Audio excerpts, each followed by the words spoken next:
Le royaume de Dieu, nous avons parlé du royaume de Satan et du royaume de Dieu. Et nous avons continué jusqu'à ce que nous sommes retrouvés déjà au niveau de combat sur le plan spirituel. Nous en avons vu déjà assez. Je crois que chacun de nous vraiment qui veut apprendre doit déjà avoir quelque chose qu'il a reçu, qu'il a gardé en ce qui concerne la voie du Seigneur, le plan de Dieu. Parce que si nous apprenons et que nous sommes enseignés, nous devons garder, frère. Parce que rien ne pourra servir si nous donnons n'importe quoi qui soit bien et qu'on ne retienne pas. Ça ne nous avantage à rien. Et nous allons toujours rester des bébés spirituels. Soyons donc sages. Nous avons vu également le combat sur le plan spirituel. Et maintenant, je ne sais pas si chacun peut se souvenir quand même un peu de tout cela, de quelque chose sur le combat sur le plan spirituel.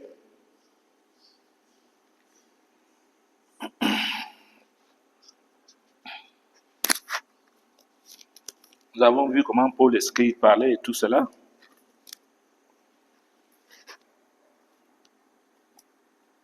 Je ne sais pas si quelqu'un se souvient encore. Nous avons vu comment, oui, que oui, si nous combattons, c'est pour la victoire, certainement, nous avons vu ça. Ça, c'est dans le commentaire un peu, oui. Et nous avons compris qu'il y a quelque chose particulièrement avec quoi nous combattons.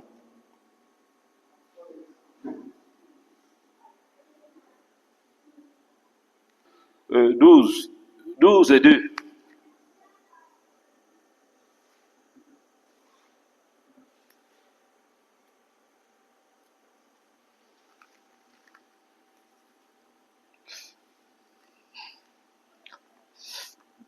Nous allons lire donc ces versets tous ensemble, après, debout. C'est un verset que nous lisons souvent. Ce que nous devons voir ici, c'est parfois ce que nous avons déjà lu, que nous revenons ici pour expliquer, selon l'inspiration divine. Tu ne pourras pas lire un verset et tu le comprends complètement partout, sur tous les angles que Dieu veut s'exprimer. Non.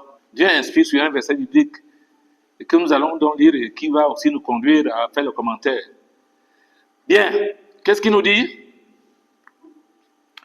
Ne vous conformez pas au siècle présent, mais soyez transformés par le renouvellement de l'intelligence, afin que vous discerniez quelle est la volonté de Dieu, ce qui est bon, agréable et parfait. Parole du Seigneur. Que Dieu nous bénisse.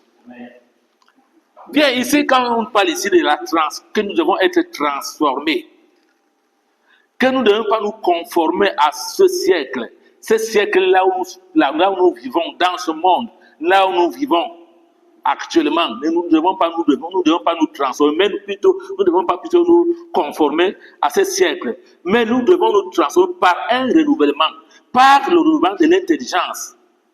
Alors, le renouvellement de l'intelligence vient à partir de quoi? Sur quoi et pourquoi? Ça veut dire que on parle ici de la parole de Dieu où nous devons renouveler notre intelligence. Vous savez, quand tu médites la parole de Dieu, la méditation, c'est quelque chose, ça te conduit à comprendre beaucoup de choses. Ça veut dire que quoi? Il faut plutôt renouveler, il faut méditer la parole de Dieu. Chaque fois, il faut que tu penses que la parole de Dieu me dit ceci. Devant une situation, voilà qu'est-ce que la parole de Dieu me dit. Donc, il faut renouveler l'intelligence par la parole. Celui qui renouvelle l'intelligence par la parole est capable de marcher en vainqueur. Alors, c'est pour ça que soyez transformés par le renouvellement de l'intérieur. Parce que quand tu renouvelles, quand ton genre est renouvelé, tu es aussi transformé. Vous savez, la parole de Dieu transforme tout. Elle est capable de transformer tout. Vous savez, Jésus avait demandé de prendre l'eau et verser là. L'eau a été transformée, n'est-ce pas? C'est la parole, c'est sorti. Et le diable, quand il avait élevé Jésus, il a dit, bon, ordonne que ces pierres deviennent même le pain. Parce qu'il savait que si la parole sort, elle est capable de transformer tout. Et le rocher, il avait transformé le rocher en eau. Donc, que nous devons être, c'est-à-dire que soyez transformés par le renouvellement de l'intelligence, afin que vous discerniez quelle est la volonté de Dieu. C'est là-dedans qu'on trouve la volonté de Dieu. Quand l'intelligence est transformée et renouvelée, quand l'intelligence est renouvelée, ça veut dire qu'il y a quelque chose de particulier. Vous discernez quelle est la volonté de Dieu. Et si vous connaissez quelle est la volonté de Dieu, vous pouvez faire donc ce que Dieu veut. La volonté de Dieu, c'est quoi? Il nous dit que ce qui est bon, agréable et parfait. Effectivement, c'est ça, bien aimé. Mais si nous regardons bien, lorsque nous regardons bien notre intelligence constitue le principal terrain de bataille. L'intelligence de l'homme, il faut comprendre ça.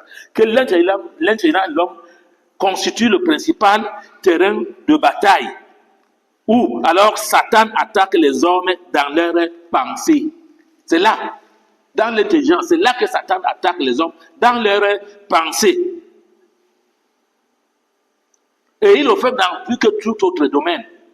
Parce que c'est dans les pensées. Et je vous l'ai souvent dit, le champ de bataille, c'est l'homme. Entre Dieu et Satan. Dieu a ses pensées. Il y a les pensées de Dieu, il y a les pensées de Satan. Et nous devons faire attention donc. Et c'est pour ça que je reviens toujours qu'il faut toujours filtrer les pensées. Parce que vous-même, vous pouvez penser. Si vous pensez, ça ne veut pas dire que c'est Dieu qui pense. Si Dieu vient vous mettre des pensées en vous, ça ne veut pas dire que c'est Dieu qui a mis ces pensées à vous. C'est pour ça que c'est raison qu'il faut donc penser. Il faut donc filtrer vos pensées. Chaque homme, chaque enfant de Dieu doit chercher à penser, à filtrer les pensées. Alors, ce combat est incessant et continuera tant que nous serons sur cette terre. Alléluia. Vous savez, Satan il ne se fatigue pas. La Bible dit qu'il est comme un lion. Un lion qui rôde. Il ne se fatigue pas. Même quand tu le chasses, il part. Il commence encore à rôder, à chercher comment est-ce qu'il peut t'attaquer. Et c'est pour cette raison que nous pouvons comprendre que ce combat ne pourra jamais cesser tant que nous sommes sur cette terre. Alors, ce combat commence toujours par les pensées que l'on peut recevoir. Alors, chacun de nous avons devant Dieu la responsabilité d'examiner soigneusement toute pensée qui traverse notre esprit. Alléluia. Tu as la responsabilité d'examiner, de contrôler, d'examiner soigneusement toute pensée qui traverse ton esprit. Toute pensée qui traverse ton esprit. Pour décider si elle est obéissance à Christ. Si cette pensée est obéissance à Christ. Il faut toujours, est-ce que cette pensée-ci qui traverse ma tête, est-ce que cette pensée est en obéissance à Christ, à la voix de Dieu? Est-ce que Dieu le permet? S'il le permet, comment il le permet? C'est pourquoi? Ça aboutit à quoi?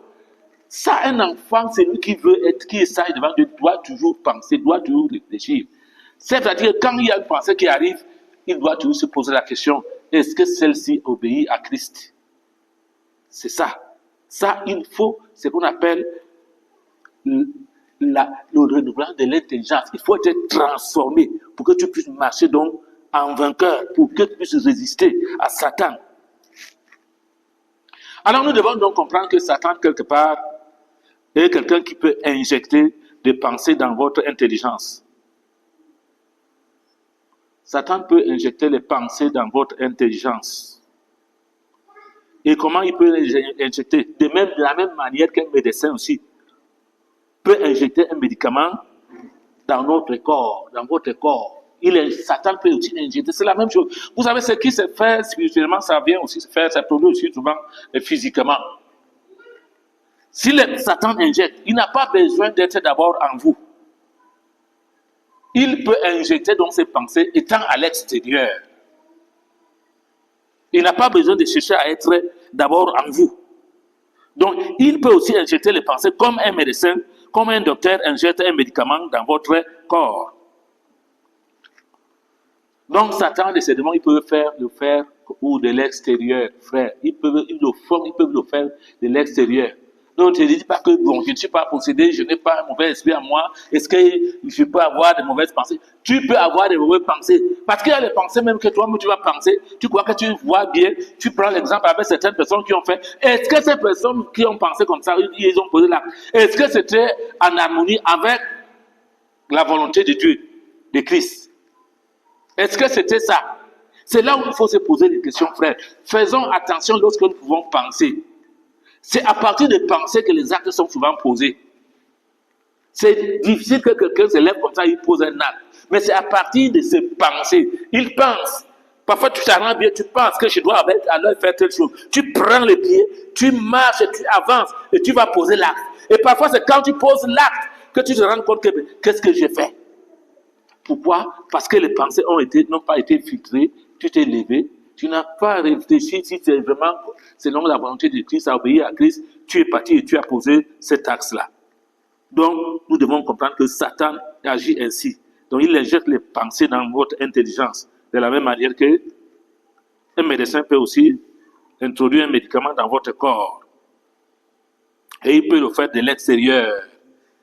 Il n'est pas nécessaire qu'il soit d'abord en vous pour le faire. Alors, en revanche, lorsque nous regardons, nous voyons un peu, il ne veut pas aussi, ce qui est là, c'est que Satan ne peut pas lire vos pensées. Non.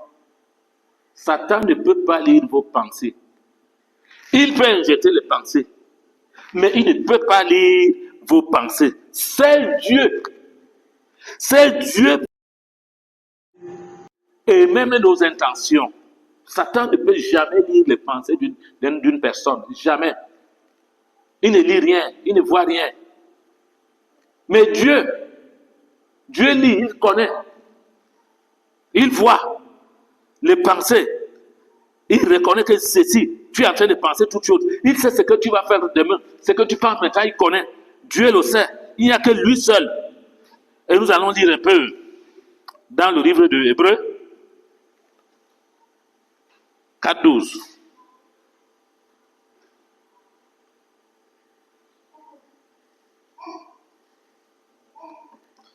Hébreux 4:12.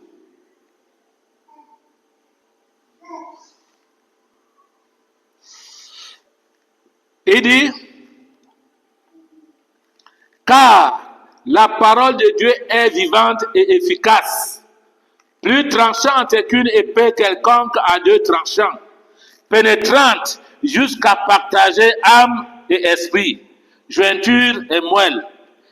Elle juge les sentiments et les pensées du cœur. C'est là où je voulais en venir, frère. Cette parole-là, c'est Dieu-là. Sa parole juge les sentiments. Ça veut dire que les sentiments, et même jusqu'aux pensées. C'est pour ça que je vous dis que Satan, lui, ne peut jamais lire les pensées d'une personne. Non, il ne peut jamais lire. Mais ici, la parole de Dieu juge. La parole de Dieu juge les sentiments et les pensées que nous avons dans le cœur. Jérémie 17 nous parle aussi de cela.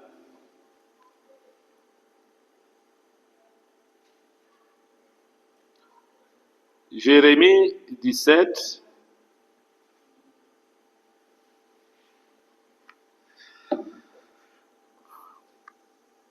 « 9, 10, je me trompe, oui. Il dit, le cœur est tortueux par-dessus tout, et il est méchant. Qui peut le connaître? C'est une question qui est posée. Mais ici, la réponse aussi est là. Le cœur est tortueux par-dessus tout, il est méchant. Qui peut le connaître? Alors ici, au verset, ici dit, moi, l'Éternel, j'ai éprouvé le cœur, j'ai sondé les reins, pour rendre à chacun selon les voies, selon le fruit de ses œuvres. Il n'y a que Dieu seul qui est capable de le faire. Alors c'est l'Éternel, c'est lui qui éprouve le cœur. Il sonde les reins, ça veut dire qu'il sonde même tout ce qui, même les pensées. Il reconnaît, il les sonde, afin de rendre à chacun selon le fruit de ses œuvres. Philippiens 4:8.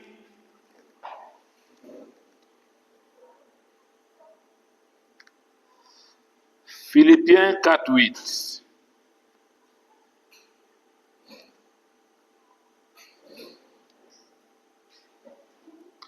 Il dit, au reste, que tout ce qui est vrai, tout ce qui est honorable, tout ce qui est juste, tout ce qui est pur, tout ce qui est aimable, tout ce qui mérite l'approbation, ce qui est vertueux et digne de louange, soit l'objet de vos pensées. Soit l'objet de vos pensées. Ça, c'est Philippiens qui le dit. C'est une manière de contrôler vos pensées, bien-aimés. Cela aussi demande du temps et de la persévérance et un travail aussi assidu dans tout ce que le Philippiens 4:8 nous parle là. Au reste, je dis vos frères, tout ce qui est vrai, tout ce qui est honorable, tout ce qui est juste, tout ce qui est pur, tout ce qui est aimable, tout ce qui mérite l'approbation, ce qui est vertueux, digne de louange, soit l'objet de vos pensées. Oui, ça c'est une manière d'enseigner, c'est-à-dire de donner comment est-ce que chacun peut contrôler au moins pour se contrôler, c'est-à-dire que la manière que chacun peut contrôler ses pensées. Alors, s'il faut le faire, ça demande quelque chose. Ça veut dire que ça demande du temps, de la persévérance et un travail comment assidu. C'est-à-dire que c'est pas qu'aujourd'hui tu le fais, demain tu sors d'après, demain tu sors après, tu le fais encore un jour. Ça demande un travail assidu.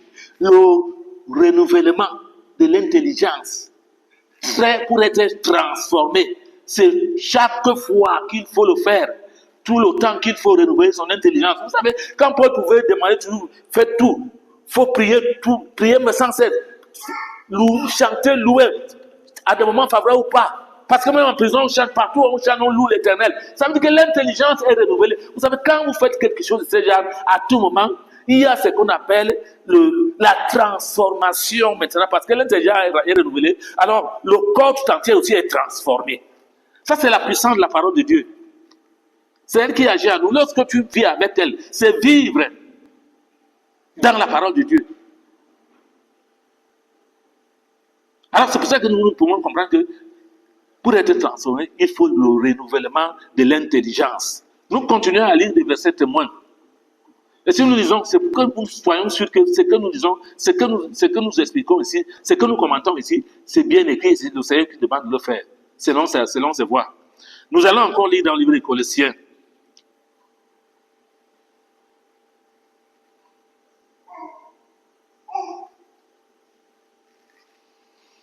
Colossiens 3, 12.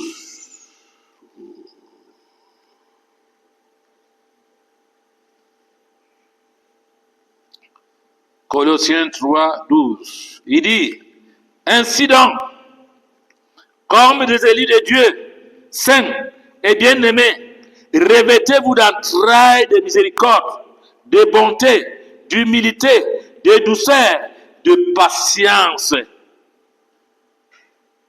Alléluia. Alors, d'après les Écritures, d'après la Bible, l'intellect a quelque chose de particulier lorsque nous disons ceci. L'intellect a quelque chose de particulier que l'homme qui constitue en l'homme. Donc, ça veut dire qu'il constitue un champ de bataille où Satan et les mauvais esprits combattent contre la vérité. C'est dans l'intellect, dans l'intelligence.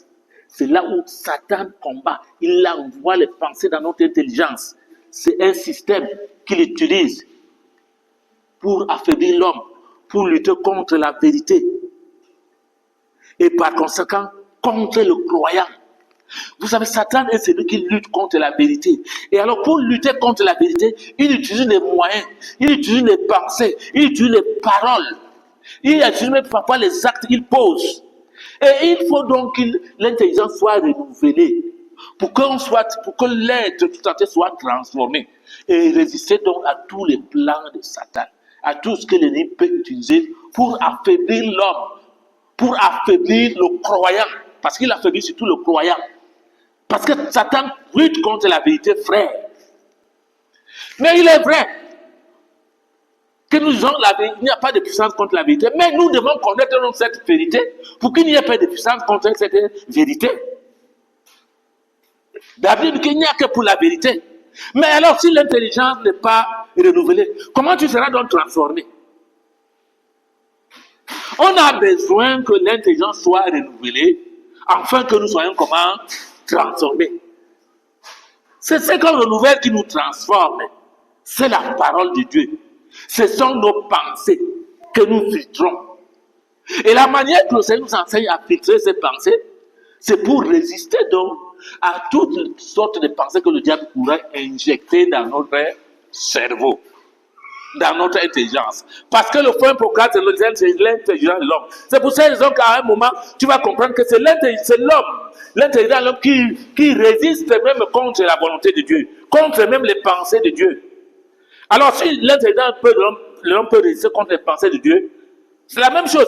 Si l'homme a déjà les pensées de Dieu, il peut résister contre les pensées de Satan. Parce que l'homme est le gestionnaire de son corps, de son intelligence. Il faut le comprendre. Un autre gestionnaire peut venir. Il cherche à gérer ça. Alors Dieu nous a ces moyens de pouvoir nous protéger nos pensées, filtrer nos pensées, afin de marcher donc selon qu'il nous dit. Alors, il constitue un champ de bataille où Satan et les mauvais esprits combattent contre la vérité et par conséquent contre le croyant. 2 Corinthiens 10, 3 à 5.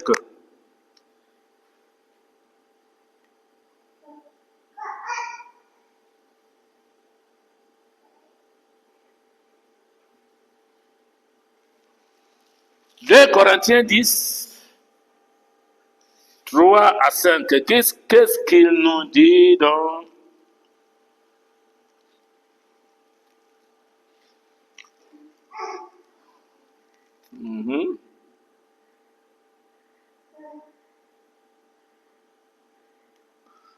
Si nous marchons dans la chair, nous ne combattons pas selon la chair, car les armes avec lesquelles nous combattons ne sont pas charnelles, mais elles sont puissantes par la vertu de Dieu pour renverser les forteresses.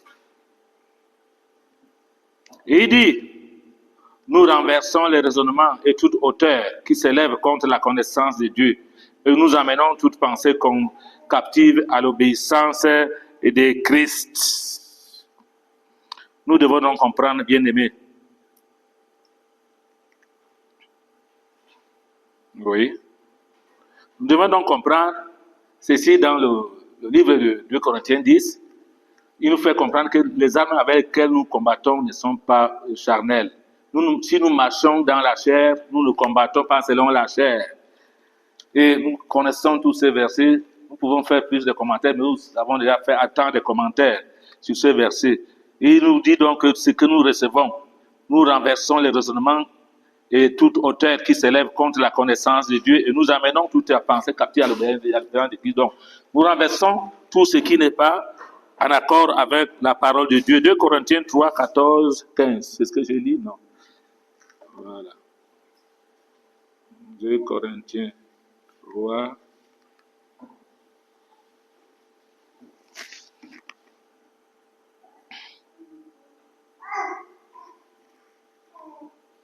« 2 Corinthiens 3, 14.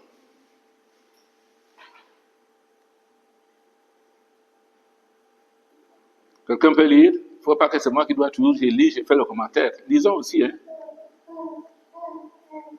2 Corinthiens 3, 14. Voilà. Mais ils sont devenus cuits dans l'entendement. À 15. Car jusqu'à ce jour, de même foi demeure quand ils font la lecture de l'Ancien Testament. Ils ne se lèvent pas, parce que c'est en Christ qu'ils disparaissent. Verset 15. Jusqu'à ce jour, quand on lit Moïse, un poil est jeté sur le cœur. Jusqu'à ce jour, quand on lit Moïse, un voile est jeté sur leur cœur. Écoutez ceci. Mais ils sont devenus durs d'entendement. Car jusqu'à ce jour, le même voile demeure quand ils font la lecture de l'Ancien Testament et ils ne se lèvent pas parce que c'est en Christ qu'ils disparaissent. Essayons de comprendre ceci. C'est Paul qui parle ici. Hein? Ici, là. l'apôtre Paul parle ici maintenant, celui qui est en train de parler de quelque chose qui est assez profond. Mais ils sont devenus durs d'entendement, car jusqu'à ce jour, le même voile demeure. Ils font la lecture de l'Ancien Testament et ils ne se lèvent pas, parce que c'est en Christ qu'ils disparaissent. Alors ici, l'apôtre Paul compare les arguments ou alors le raisonnement humain aux forteresses d'un ennemi. Je me fais comprendre? Il compare ici, c'est l'apôtre Paul, il compare les arguments ou alors le raisonnement humain, le raisonnement des hommes aux forteresses d'un ennemi. Vous savez, bon, ici, il nous représente l'intelligence comme occupée par l'adversaire. Vous savez, il y a certaines hommes, certaines personnes, même ceux qui sont déjà habitués aux coutumes, c'est-à-dire qu'eux, ils sont déjà là. Leur intelligence est déjà corrompue. D'une manière que quand même on veut même les parler de Christ, ils sont finis, ils ne comprennent rien, ils sont perdus.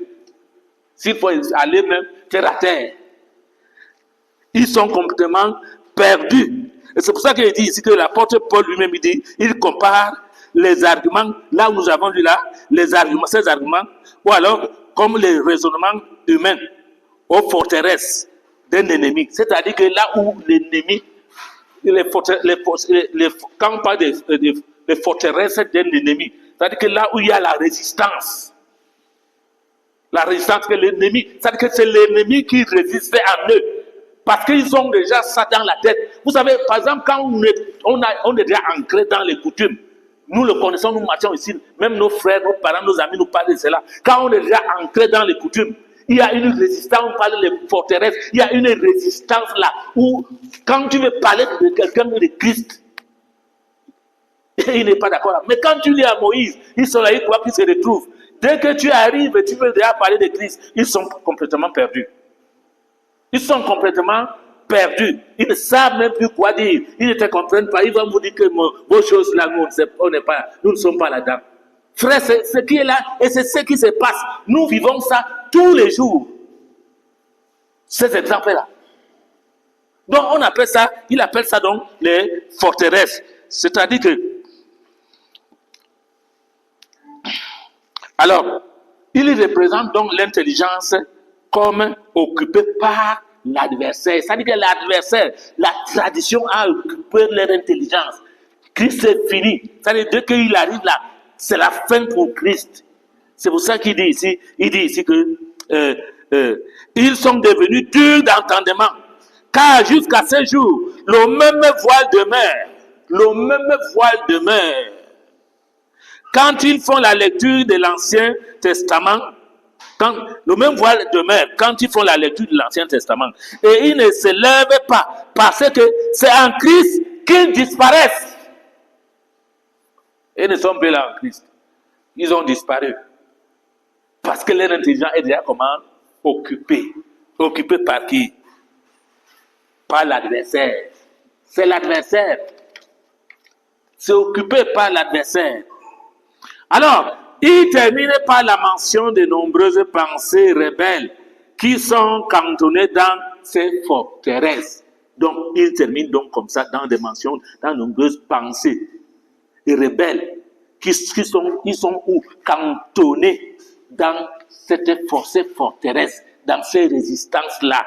Ils sont là, ils se cantonnent là, ils sont là-dedans, et pour résister, afin qu'ils ne viennent même pas à Christ. Ils sont terminés en Christ. Ils ne voient plus rien. Ils ne comprennent plus rien. Alléluia. Je me fais comprendre, n'est-ce pas?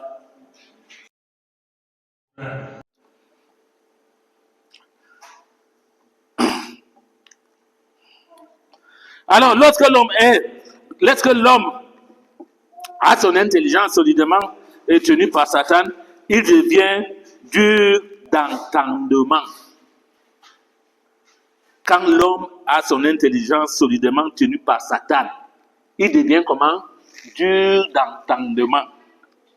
Vous savez, quand le diable a... C'est pour ça qu'on dit souvent que quand tu as reçu Christ. Ne rentre plus dans le monde. Quand tu es dans la situation suivante, sera dangereuse. Parce que lorsqu'il revient, il va te lier bien. Il ne devient pas seul. Il te ligote bien. Et la seconde situation devient pire. Alors il dit ici que, comment il termine donc? Il termine par la mention de ces gens-là. Il termine par la mention de nombreuses pensées, beaucoup de pensées. Et les pensées comment? Les pensées qui sont rebelles, qui sont cantonnées dans ces forteresses, dans toutes ces résistances, ils sont là. Ces pensées-là, il y a de nombreuses pensées. C'est là où tu vas entendre que... C'est pour ça que parfois c'est dur pour quelqu'un pour qu'il soit libéré. Parce que Satan, quand il t'attrape, il t'enchaîne bien. Et il t'a déjà rempli de ses pensées. Et tu restes là. Tu penses, tu crois que ce que tu penses, c'est ce qui est vrai. Et tu résistes. Parce qu'il y a une certaine résistance en toi. Cela ne vient pas seulement de toi-même, mais c'est parce que tu as déjà subi, tu as déjà reçu beaucoup de pensées, ou pour les déloger, il faut ce qu'on appelle donc le renouvellement de l'intelligence. Et c'est pour ça que ça demande, il disait que ça demande la persévérance, l'assiduité, ça demande un temps. La persévérance, l'assiduité. Ne fais pas ça aujourd'hui, demain tu ne le fais pas, après une semaine tu cherches à quoi le faire, non. Mais pour être transformé, frère, il faut ce renouvellement-là. Il faut l'assiduité. Il faut la persévérance, il faut l'assiduité. Quand on va l'assiduité, il faut être assidu. Vous savez, frère, quand nous avons par exemple un jour comme moi, le lancement, le mercredi, une semaine, un jour par semaine, toi tu ne viens même pas, tu fais le dimanche, tu veux quoi? Ton intérêt sera renouvelé quand et comment. Tu seras enseigné quand et comment. Tu sauras que tu dois faire comment et quand tu es déjà dans une situation. Tu vas peut-être à penser à des vieux versets. Peut-être que tu as un vieux verset que tu as. Ce seul verset ne te suffit pas. Ce seul verset ne te suffit pas. Dieu a besoin que tu sois transformé. Alors pour être transformé, il faut renouveler ton intelligence. Pour que tu sois un enfant de Dieu capable de vaincre l'adversaire, de surmonter toute épreuve. Il faut que ton intelligence soit renouvelée. Si ton intelligence n'est pas renouvelée, sache que tu n'es pas encore arrivé. Et tu seras fouetté toujours chaque fois par Satan. Et tu auras trouvé l'échec. Alors lorsqu'il y a l'échec, on accuse Dieu. Je suis un enfant de Dieu, comment j'ai des échecs? Comment tu n'auras pas d'échecs si un enfant qui ne va pas à l'école? Qui n'apprend pas ses leçons? Tu n'auras pas d'échecs comment? Tu vas échouer, frère. Dieu n'est pas un magicien. Dieu, c'est selon les normes. Dieu, c'est selon les normes. Il a ses règles. Il y a les règles de Dieu. Même dans la maison de Dieu, Satan a ses règles. Dieu a ses règles. Si tu veux réussir, il y a les règles de Dieu. Si tu veux échouer, il y a les règles de Satan. Si tu as pris les règles de Dieu, c'est pour la réussite. Donc, comprenons ça, frère. Celui qui reste là, il se termine toujours, comme nous disons là, par la mention de nombreuses pensées rebelles.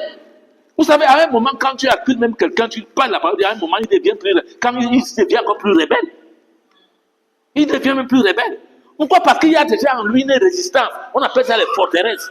Il y a déjà une résistance en lui qui repousse cette parole. Quand tu parles de Christ, il disparaît. Il ne se retrouve pas. Dès que tu dis Christ, il disparaît. Dis-lui tradition, il est d'accord.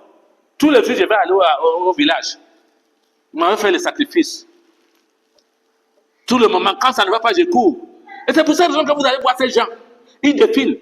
Chaque week-end, ils vont aller pour aller donner la nourriture au crâne. Ils vont te dire que les funérailles parfois. Ce n'est pas les funérailles. Comme vous entendez, c'est pour aller donner. C'est qu'ils sont là. Leur esprit est là-bas. Ils savent que c'est là-bas qu'il y a leur bonheur. Tu lui parles de Christ, il disparaît. Oui, tu lui parles de Christ, il disparaît. Il n'est plus là avec toi. Mais quand il parle là-bas, il parle, il est sûr. Pour lui, il est sûr. Vous savez, c'est déjà une résistance, une forteresse en lui. Il résiste déjà. C'est là. C'est déjà là, lui, en place. Et pour déloger, il n'y a que Dieu. Si tu acceptes, tu ouvres ton cœur. Mais tant que tu n'as pas ouvert le cœur, parce que Dieu lui dit, il frappe la porte de ton cœur. Si tu ouvres, d'accord, il entre avec toi. Alléluia.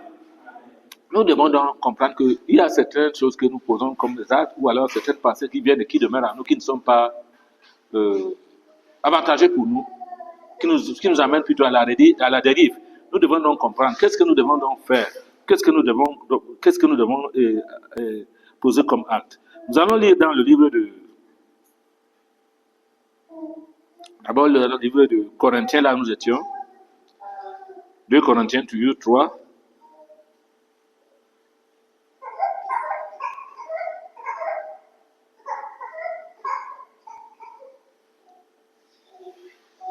Nous allons continuer donc 16 à 18 qui nous dit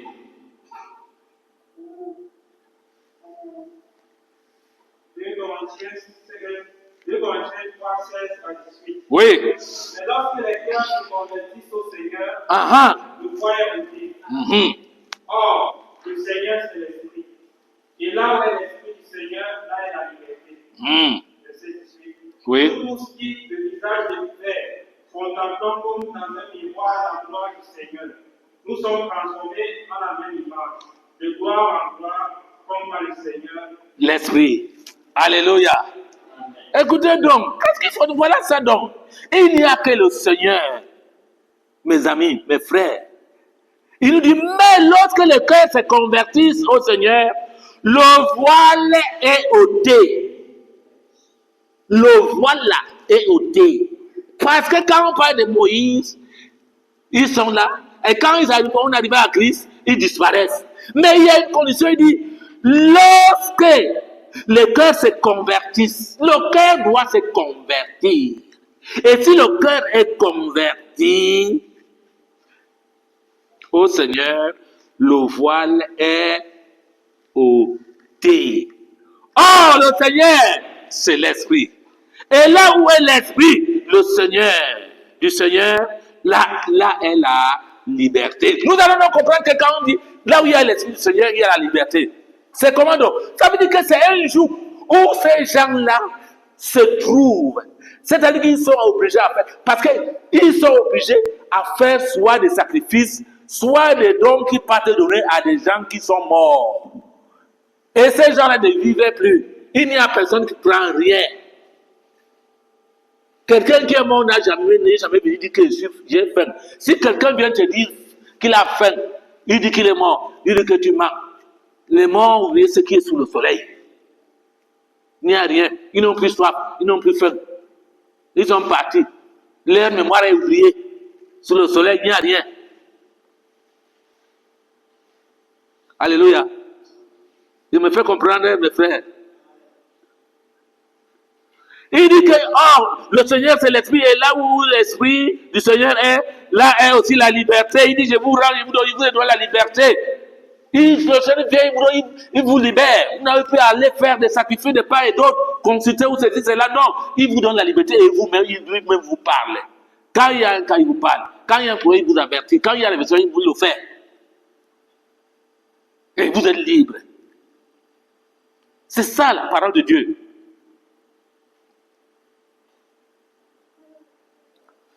Alors il dit, nous tous qui, le visage est découvert, contemplons comme dans un miroir la gloire du Seigneur, nous sommes transformés en la même image. Aïe, aïe, aïe. Parce que le voile qui couvrait donc l'intelligence a été déchiré. Il dit alors maintenant, nous contemplons maintenant, comme dans un miroir, la gloire du Seigneur. Et nous sommes transformés en la même image que le Seigneur, de gloire en gloire, comme par le Seigneur, l'Esprit. Alléluia. Gloire à Dieu. Voilà un peu, frère, c'est que là où nous pouvons y aller, qu'est-ce que nous pouvons faire? Éphésiens 2, 3. Et il te dit, ne t'inquiète pas, si il te dit ça, nous aussi nous étions comme ça.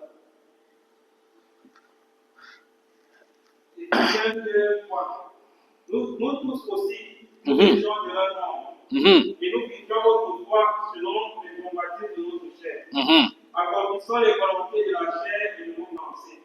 Et nous étions par nature des enfants de colère, comme les autres. Nous étions par nature Nous étions par nature des enfants de colère, comme les autres. Il dit, nous tous aussi, tous, même moi qui vous parle, j'étais aussi. Alléluia. Nous tous aussi, nous étions de leur nombre. Mais chacun était de leur nombre. Ce n'est pas ça. Chaque famille, ou alors tribu a au moins ses coutumes. Chaque tribu a ses coutumes. Si nous prenons un peu, nous parlons un peu plus des coutumes de l'Ouest, c'est parce que c'est assez accentué et ils sont très fidèles dans leurs coutumes. Ils sont assez accentués, même dans le centre, partout, il y a les coutumes. Nous, on les fait. C'est parce que les autres, c'est un peu exagéré, c'est-à-dire que c'est à l'excès d'une manière que là, sans ça, sans ça, ils ne vivent pas. Alors c'est pour ça qu'il dit que nous tous aussi, nous étions de leur nombre et nous vivions autrefois selon les convoitises de notre chair, accomplissant les volontés de la chair et de nos pensées. On accomplit la volonté de la chair et de nos pensées. C'est pour ça qu'il dit que nos pensées ne sont pas les pensées de Dieu. La Bible nous dit, la parole de Dieu nous dit ça. Nos pensées ne peuvent jamais être les pensées de Dieu. Ce n'est pas toujours les pensées de Dieu. Si nous voulons avoir les pensées de Dieu, nous devons épouser les pensées de Dieu, faire la volonté selon la parole de Dieu. Ça, c'est les pensées que Dieu nous met à nous. Et nous étions de nature des enfants de colère. Parce que la colère de Dieu était toujours sur nous. À cause de quoi? À cause de cette coutume-là, la colère de Dieu était, nous étions des enfants de colère. Voilà. Colossiens 1, 21. Je voudrais qu'on lise encore bien.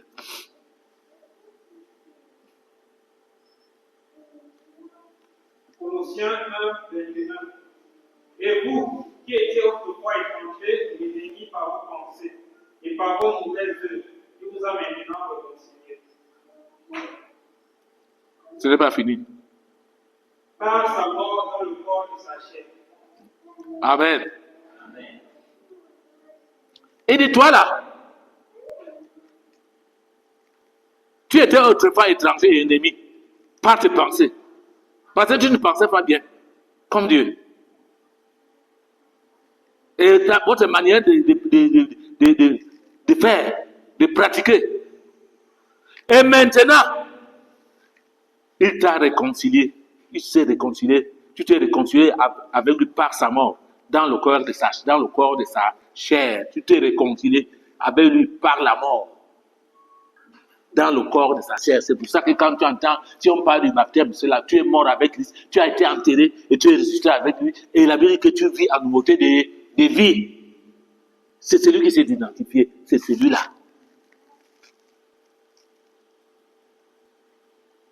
On l'appelle né de nouveau.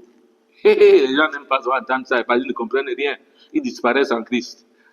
Quand tu dis que je suis né de nouveau, ils n'ont pas tort, parce que même Nicodème, c'était un docteur de la loi, il ne comprenait pas ses écritures.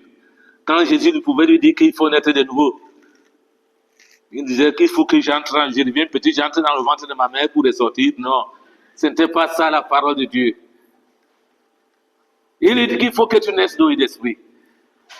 Alléluia. C'était ça, bien-aimé. Alors il nous dit que vous aussi, autrefois, vous étiez étrangers, ennemis par vos pensées et par vos mauvaises œuvres. Il vous a maintenant réconcilié par sa mort dans le corps de sa chair. Ça, c'est Colossiens 1, verset 21. Alors, nous pouvons dire en conclusion ici que il suffit de lire ces différents passages pour se rendre compte que les puissants des ténèbres sont en relation étroite avec l'intelligence de l'homme. Et nous avons vu le moyen par lequel nous pouvons libérer.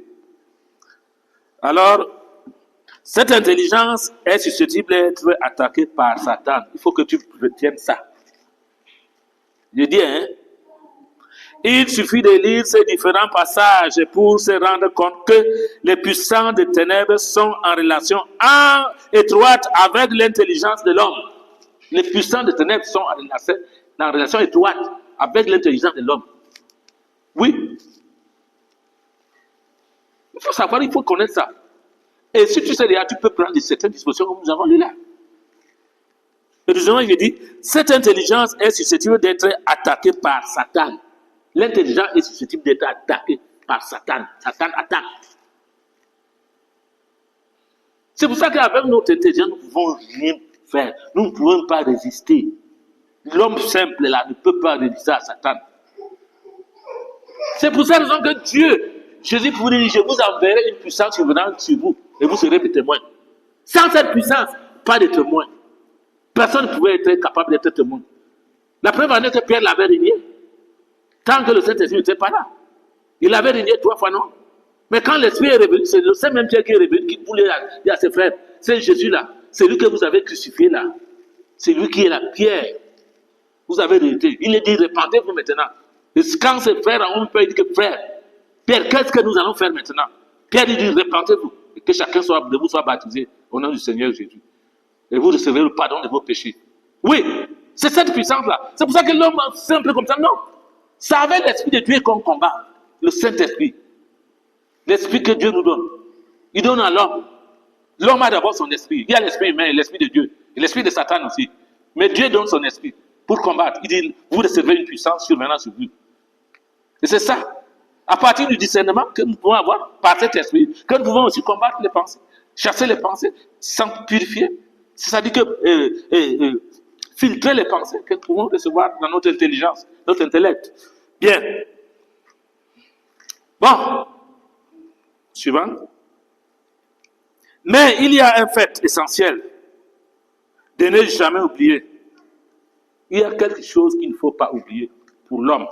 C'est-à-dire, l'homme jouit d'une libre volonté, L'homme jouit d'une libre volonté et il exerce lui-même le gouvernement de sa personne. Il dit que l'homme lui-même, il jouit d'une libre volonté. C'est-à-dire que tu es libre. L'homme jouit d'une libre volonté. Parce que là où tu es là, quand tu marches, tu es avec qui? Tu es libre, non? Ce que tu fais, tu es libre, non? Tu vas partout, tu fais comme tu veux. Tu jouis donc d'une libre volonté. Donc, l'homme exerce lui-même le gouvernement de sa personne. C'est-à-dire que tu gouvernes ta personne, toi-même. C'est pour ça qu'à un moment, ce que tu veux dire de ta bouche, tu dis même si tu ne penses pas, est-ce que Dieu veut ça? Parce que tu es le gouvernement. C'est toi qui gouvernes ta personne.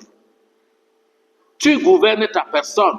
Et c'est pour cette raison que l'homme doit comprendre, il doit savoir que pour être transformé, il faut qu'il ait ce qu'on appelle le renouvellement de l'intelligence dans la parole de Dieu. Et là, il pourra marcher en vainqueur. Gloire à Dieu. Que Dieu nous bénisse.